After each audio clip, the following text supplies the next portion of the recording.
असते आणि तुम्हाला लिहायची असतात. मग वेलांटी कोणती द्यायची हे तुमच्या लक्षात राहत नाही. पहिली द्यायची की दुसरी द्यायची. मग वेलांटीचे काही नियम आहेत. हे वेलांटीचे नियम आज आपण शिकणार आहेत. वेलांटीचे तसे खूप नियम आहेत पण महत्त्वाचे 5-6 नियम आज आपण शिकणार. तुम्ही आता सध्या पहिलीमध्ये आहे की नाही. मग पहिलीमध्ये असताना आपल्याला काही वेलांटीचे जे थोडेसे नियम आहेत ते लक्षात आले पाहिजे. मग आज आपण वेलांटीचे एकूण 6 नियम शिकणार आहेत. 1 2 3 4 5 आणि 6 नियम आपण वेलांटीचे आज शिकणार आहोत. वेलांटीचा पहिला नियम जो आहे, वेलांटीचा पहिला नियम असा आहे की जर शब्द एक अक्षरी असेल, एक अक्षरी शब्द असेल, उदाहरणार्थ ही हा शब्द आहे, मी हा एक अक्षरी शब्द आहे, ती हा एक अक्षरी शब्द आहे, पी हा एक अक्षरी शब्द आहे, त्यानंतर शी हा देखील एक अक्षरी शब्द आहे. ही, मी, ती, पी, जी हे जे एक अक्षरी शब्द आहेत यांना नेहमी कोणती वेलांटी असते? दुसरी वेलांटी असते. हा झाला वेलांटीचा पहिला नियम. त्यानंतर वेलांटीचा दुसरा नियम आपल्याला शिकायचा आहे. शब्द लिहायला जर आपल्याला सांगितलं आणि त्या शब्दामध्ये सुरुवातीला जर अक्षराला वेलांटी द्यायची असेल, सुरुवातीला अक्षराला वेलांटी द्यायची असेल तर ती नेहमी म्हणजे शक्यतो ती पहिलीच वेलांटी असते. त्याला काही शब्द हे अपवाद आहेत. उदाहरणार्थ आपण जर शब्द पाहिला भीती, भीती, भीती या शब्दामध्ये सुरुवातीला वेलांटी द्यायची म्हणून मग ती कोणती वेलांटी आली? पहिली वेलांटी आलेली. त्यानंतर दुसरा शब्द जर पाहिला आपण आपल्या वर्गामध्ये शिवण्य, शिवण्याचं नाव लिहायचं म्हणजे मग शला कोणती वेलांटी द्यायची? पहिली, शिवण्य. त्याच्यानंतर आपल्या वर्गामध्ये आहे शिवांश, शिवांशचं नाव लिहायचं आपल्याला. मग शिवांशच्या नावामध्ये जर पाहिलं तर पहिल्याच अक्षराला वेलांटी म्हणून मग त्याला आपण कोणती वेलांटी देणार? पहिली वेलांटी देणार. त्यानंतर आपल्याला शब्द लिहायचा आहे वीरा किंवा विराज. विराज कोणती वेलांटी दिली आपण? पहिली वेलांटी दिलेली आहे या ठिकाणी.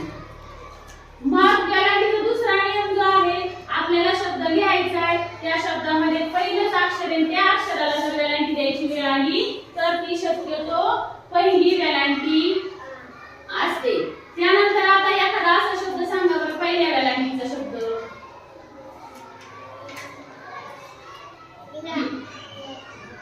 सांग सांग गौरी. वीरा. आपल्या वर्गामध्ये विराज पण आहे आणि वीरा पण आहे. वीराचं नाव लिहायचं तर मग वेलांटी कोणती देणार आपण? पहिली वेलांटी देणार. अजून एखादा शब्द सांगा बरं, बोटवरती करायचे फक्त. विराज सांग. निळा. बस झाली. निळा. नळाचा निळाला वेलांटी द्यायची मग नळा कोणती वेलांटी देणार आपण? पहिली वेलांटी देणार या ठिकाणी. त्याच्यानंतर आता कोण सांगताय? प्रचिती सांग. पिवळा. छान. फळा कोणती वेलांटी द्यायला लागेल आपल्याला? पिवळा. पण आता जरी मी हा नियम सांगितला की शब्दाच्या सुरुवातीला वेलांटी द्यायची असेल तर पहिली वेलांटी असते, पण काही शब्द हे त्याला अपवाद आहेत. उदाहरणार्थ जर आपण जीवन हा शब्द घेतला, जीवन, तर जला वेलांटी असते दुसरी. मग ह्या जला का दुसरी वेलांटी असते हे आपण पुढे शिकणार आहोत. हा झाला वेलांटीचा दुसरा नियम. त्याच्यानंतर वेलांटीचा तिसरा नियम, आपल्याला शब्द लिहायचा इब्राहिम आणि आपल्याला त्याला वेलांटी द्यायची वेळ आली. मग आता आपल्याला तिसरा नियम शिकायचा आहे. शब्द आपल्याला लिहायला सांगितलाय किंवा शब्द आपल्याला लिहायचा आहे आणि मग त्या शब्दामध्ये जर शेवटच्या अक्षराला वेलांटी द्यायची वेळ आली तर त्या शेवटच्या अक्षराला नेहमी दुसरी वेलांटी असते. काही शब्द यालाही अपवाद आहेत. उदाहरणार्थ आणि हा जो शब्द आहे की आणि, आणि शब्दामध्ये नला वेलांटी असते पहिली. हा एक शब्द सोडला तर बऱ्याचशा शब्दांना शक्यतो शेवटी दुसरी वेलांटी असते. उदाहरणार्थ आपल्या वर्गामध्ये आहे प्रचिती. प्रचितीचं नाव लिहायचं आपल्याला. प्रचिती. मग त्याला कोणती वेलांटी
कोणती द्यायची?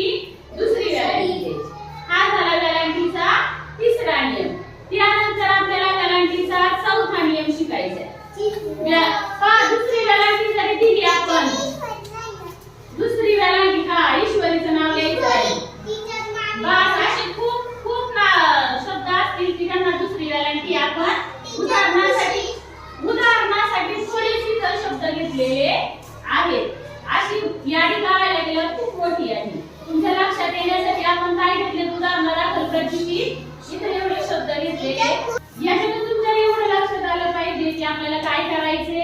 शब्द लिहायला सांगितला टीचरने किंवा कुणी जर आपल्याला शब्द लिहायला सांगितला, आपल्याला शेवटची वेलांटी द्यायची वेळ आली ईश्वरी, शेवटच्या अक्षरावर वेलांटी द्यायची वेळ आली. कोणती वेलांटी द्यायची वेळ आहे? दुसरी वेलांटी द्यायची. त्याला असे काही शब्द अपवाद आहेत, पण जसे जसे तुम्ही मोठे होत जाल, दुसरी, तिसरी, चौथी, तसं तुमच्या ते शब्द लक्षात येणार आहे. पण सध्या पहिली मध्ये तुम्ही एवढा नियम लक्षात ठेवला तरी पण खूप झालं. त्यानंतर आपल्याला चौथा नियम शिकायचा आहे की वेलांटी आणि अनुस्वार दोन्ही एकत्र आले. म्हणजे एखादा शब्द आपल्याला सांगितलेला आहे आणि त्या शब्दामध्ये वेलांटी आणि अनुस्वार जर एकत्र आले तर त्यामध्ये नेहमी पहिली वेलांटी असते. कोणती वेलांटी असते? पहिली वेलांटी असते. उदाहरणार्थ भिंत हा शब्द आहे. भिंत म्हणजे वेलांटी पण आली आणि अनुस्वार पण आला, म्हणून कोणती वेलांटी दिली आपण? भिंत. त्यानंतर दुसरा शब्द मी तुम्हाला सांगते. समजा आपल्याला चिंच शब्द लिहायचा आहे. कोणता शब्द लिहायचा आहे? काय शब्द लिहायचा? चिंच. ची वेलांटी पण आली आणि अनुस्वार पण आला, म्हणून वेलांटी कोणती दिली आपण? पहिली वेलांटी दिली.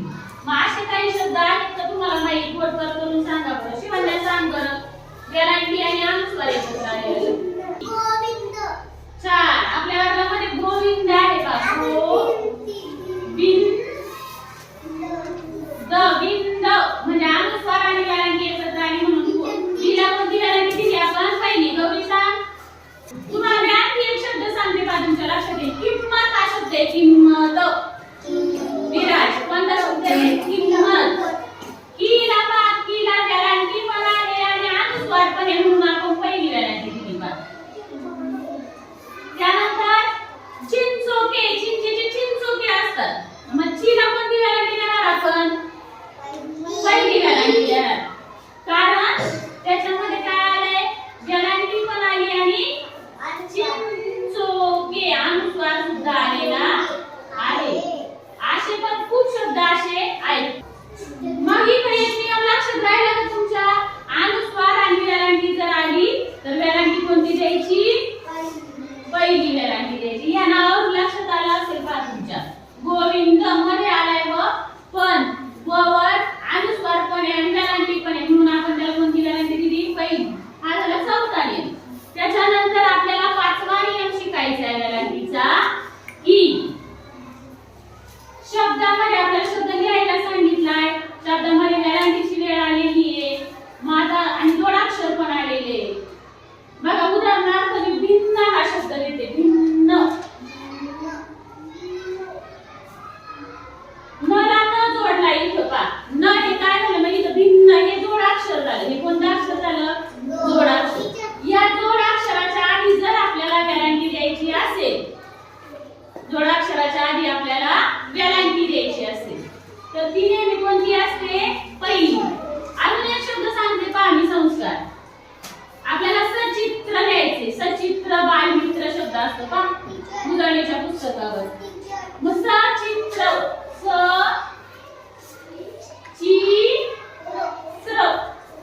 आता इथं चला आपण का पहिली वेलांटी दिली? कारण त्र हे जोडाक्षर हे आपलं झालेले. सचित्र हा शब्द इथं चिपा. चित्रामध्ये तुम्ही म्हणू शकाल की आता समजा चित्र शब्द आहे, चला पहिली वेलांटी द्यायची. पहिला सुरुवातीला आलाय म्हणून आपण त्याला पहिली वेलांटी देतो आणि जोडाक्षराच्या आधी आलाय म्हणून सुद्धा त्याला पहिली वेलांटी आपण दिलेली. पण इथं तुमच्या लक्षात येईल की सुरुवातीला आला नाही तरी पण आपण याला पहिली वेलांटी का दिली? कारण याच्या नंतरचं लगेच असणारं अक्षर हे जोडाक्षर आहे. मग हा नियम काय? पाचवा. जोडाक्षराच्या आधी जर वेलांटी द्यायची वेळ आली तर ती वेलांटी कोणती असते? पहिली. सांग विराज.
ठिकाणी पहिली वेलांटी दिली. अशा प्रकारे आपले 5 नियम या ठिकाणी शिकून झालेले आहेत. पहा त्याच्यानंतर आता हे 5 नियम आपले शिकून झालेले. आपल्याला 6वा नियम शिकायचा आहे. शिवण्या आपल्याला शब्द लिहायला सांगितला आणि त्या शब्दामध्ये शेवटचा अक्षर जर अकारांत असेल. अकारांत अक्षर म्हणजे काय? क ख ग घ ही सगळी अक्षर कशी आहेत? अकारांत आहेत. त्याच्यानंतर असतं आकारांत अक्षर. आकारांत अक्षर म्हणजे काय? अक्षराला कान असतो. क हे झालं अकारांत अक्षर. क हे काय झालं? अकारांत. क ला जर आपण काना दिला तर ते होतं आकारांत. क ला वेलांटी दिली तर ते होतं इकारांत. आहे की नाही? एकारांत, ओकारांत, औकारांत असे शब्द होतात. मग मी काय सांगते? फक्त जर अकारांत अक्षर शब्दाच्या शेवटी आलं तर त्याच्या आधीच्या अक्षराला नेहमी दुसरी वेलांटी असते. उदाहरणार्थ रीती हा शब्द घेतला आपण. रीती.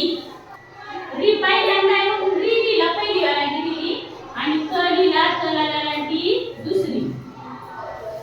एक फरक लक्षात घ्या. रीती हा शब्द इथं बसतोय पण जर रीत शब्द लिहायचा असेल रीत, आता इथं हा इकारांत शब्द आहे म्हणून पहिली वेलांटी दिली. हा जर अकारांत असेल उदाहरणार्थ रीत शब्द आहे. रीत रीत तो हे आकारांत अक्षर आहे की नाही? नुसतं तो आहे. त्याला काना नाही, मात्रा नाही, वेलांटी नाही. आहे की नाही? आहे का काय त्याला? नाही. फक्त अकारांत अक्षर आहे. अशा प्रकारे जर आकारांत अक्षर असेल तर त्याच्या आधीच्या अक्षराला दुसरी वेलांटी असते. रीत. नेहमी वापरतो का द शब्द आपण? मीठ शब्द वापरतो. मीठ. कोणता शब्द वापरतो? मीठ. मग मला कोणती वेलांटी द्यायची आपण? दुसरी. मला द्यायची दुसरी वेलांटी. मग आता पोटवरती करून सांगा बरं. मीठ सारखा शब्द ती दुसरी सांग. हा? टीचर. टीचर. आता टीचर इथं बसेल का रे? कोण मला टीचर शब्द नाही बसणार? टीचर हा शब्द पहा. टीचर.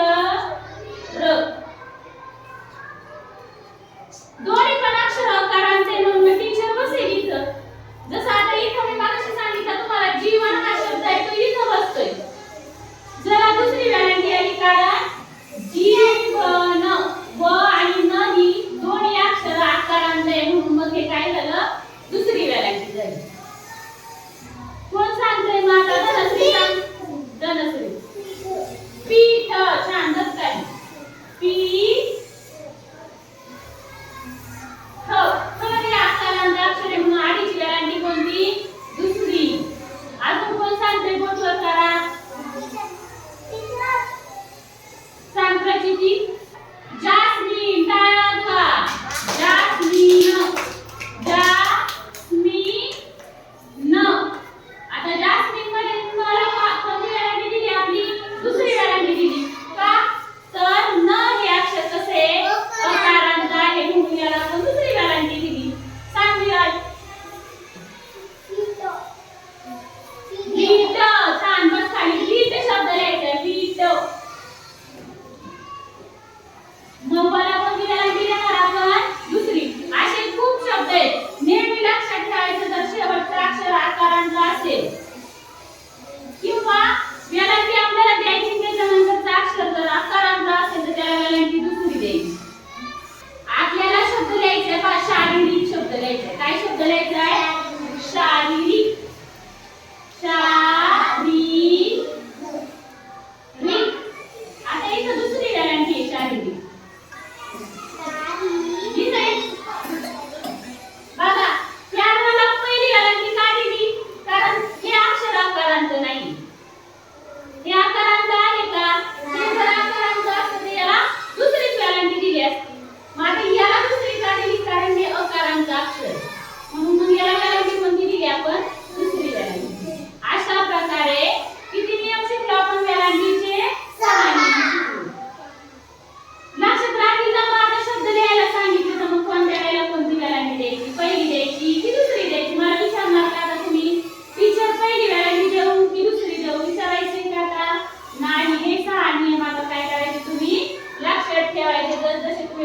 लक्षात ठेवा. तुम्हाला याच्यामध्ये मग काही शब्द अपवाद असतात ते शब्द तुम्हाला नंतर समजून सांगितले जातील, आहे की नाही. पण सध्या तुम्ही पहिलीमध्ये एवढं लक्षात ठेवलं